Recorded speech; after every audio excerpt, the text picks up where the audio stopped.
Shai Gilgeous-Alexander has been one of the best and most surprising young players in the NBA in his first 2 seasons. Now people are starting to put him in that discussion for one of the best point guards in the NBA. So in today's video, we'll talk about Shai Gilgeous-Alexander, his strengths, his weaknesses, and whether or not he is a top NBA point guard.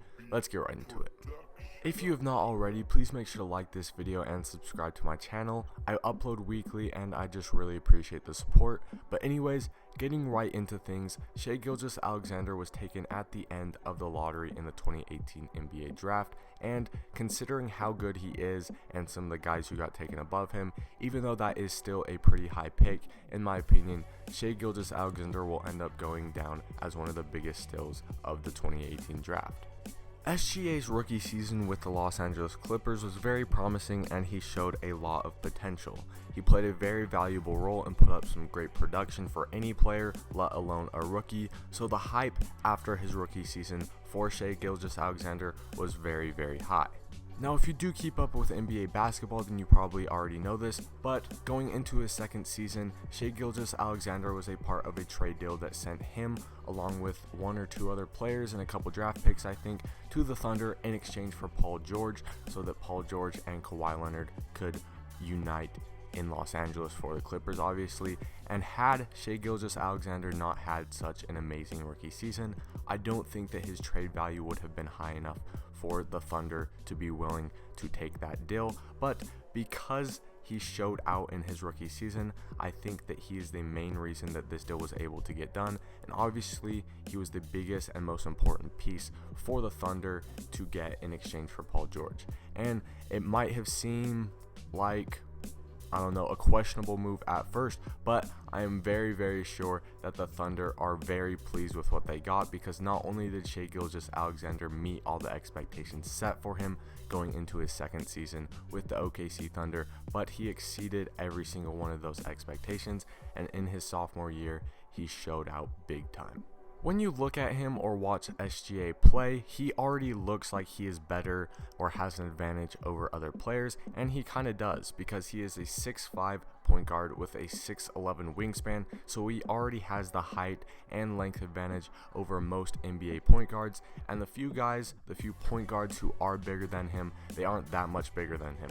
Shai is not going to be a mismatch with any NBA point guard, I don't think, and in most cases he will have the advantage, so that's right off the bat. Also, not only does he have the size advantage, he's also a very skilled and a very smart player as well.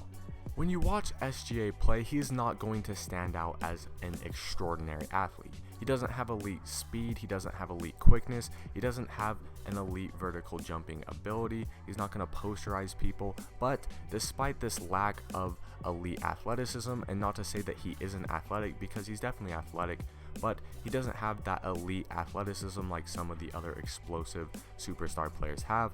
I think that he is very, very crafty. So despite his lack of extraordinary athleticism, he is able to beat players and have the advantage over most players because he always finds a way to create space. He makes the right move at the right time, and overall, just his feel for the game and basketball IQ is very, very high. You will rarely ever see this guy make a wrong play. He's just overall a very smart player, and he knows what to do and what time to do it, if that makes sense. Like I mentioned before, Shai Gilgeous-Alexander was one of the biggest surprises, one of the most pleasing surprises of the 2018 NBA draft class, and he had an excellent rookie season for the Los Angeles Clippers. But in his second season, like I also mentioned before, he met or exceeded every expectation set for him and put up some pretty crazy numbers for a sophomore player. On the season, his averages are 19.3 points per game, 6.1 rebounds per game, 3.3 assists per game on 47% shooting from the field, 35% from 3, as well as 1.1 steals per game and 0.7 blocks per game. Now obviously those are very impressive numbers for any player, and they are only all the more impressive because he is only in his second year. And a thing that I think that a lot of people tend to forget about or just not mention is that coming into the season, the Thunder were expected to be absolute garbage after losing two MVP caliber players, a former MVP in Russell Westbrook and then an MVP candidate in Paul George.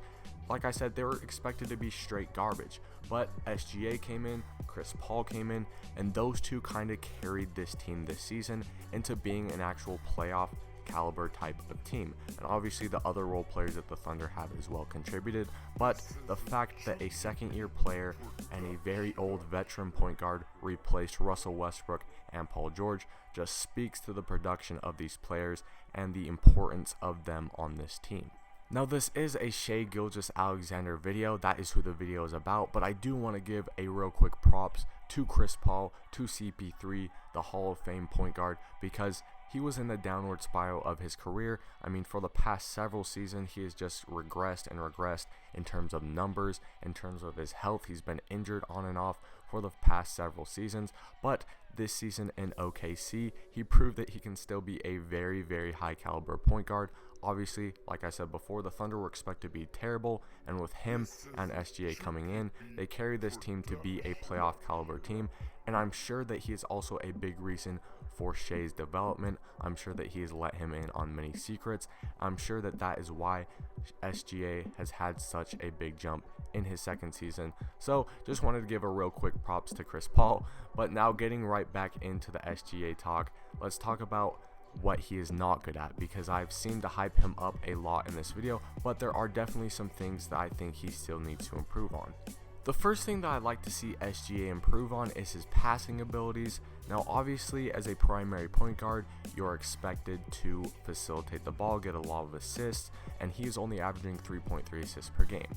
Now, obviously, Chris Paul being on the team, being their primary ball handler, has contributed to that. You know, Shai and CP3 have kind of split the touches, but in the future, I just like to see him get more assists. I'd like to see him become more of a floor general, because like I mentioned before, he's very crafty at getting to the basket, at creating space, at making himself open for scoring. But I just like to see more passing ability. Not that he's a bad passer, because he definitely can pass. He definitely makes some very nice plays.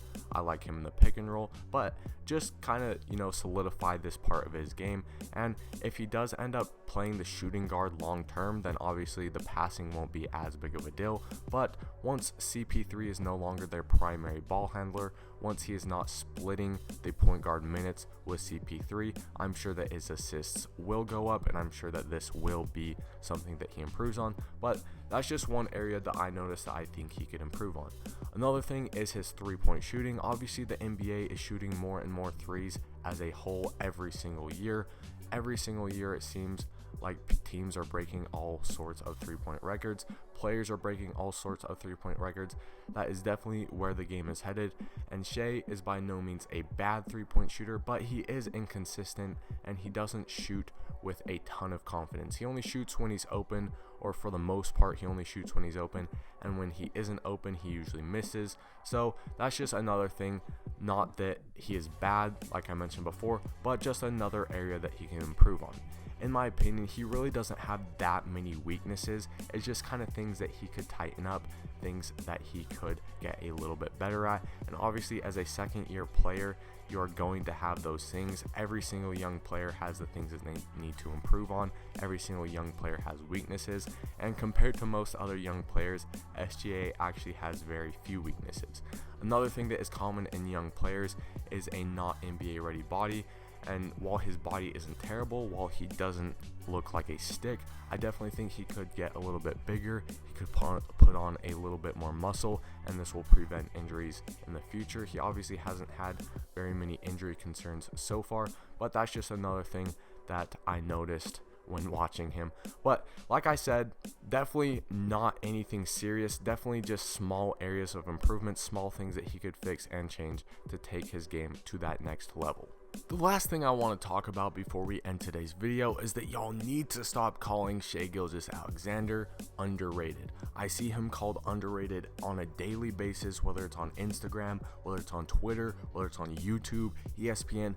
Everybody calls SGA underrated. Everybody thinks he's the most underrated dude in the league. If y'all keep calling him underrated, he's going to become overrated, if that makes sense. He is no longer underrated. He is no longer underappreciated. We all recognize his talent. We all think he's good. We all think that he has a bright future ahead of him. But this underrated stuff. And then some people are legit overrating him by calling him like a top 5 point guard in the NBA. He is not there yet, guys. He is not at that point in his career yet. Not saying that he can't, because I'm sure he can. And in fact, I would say that he probably will in the future become a top 5 NBA point guard, maybe even higher than that. But as of right now, he is not a top 5 NBA point guard. And as of right now, he is no longer underrated. Anyways, that's the last thing I wanted to say concerning SGA. I think he has a very bright future ahead of him. And would I consider him a top NBA point guard right now? No, not at this point. But like I said, he's only in his second year. He has plenty of time to improve, plenty of time to get his numbers up, to become better at the game of basketball as a whole, and to ultimately take on a bigger role and become a star. So those are my thoughts on Shai Gilgeous-Alexander. Thank you guys so much for watching. Please remember to like and subscribe if you enjoyed, and I will see you in my next one.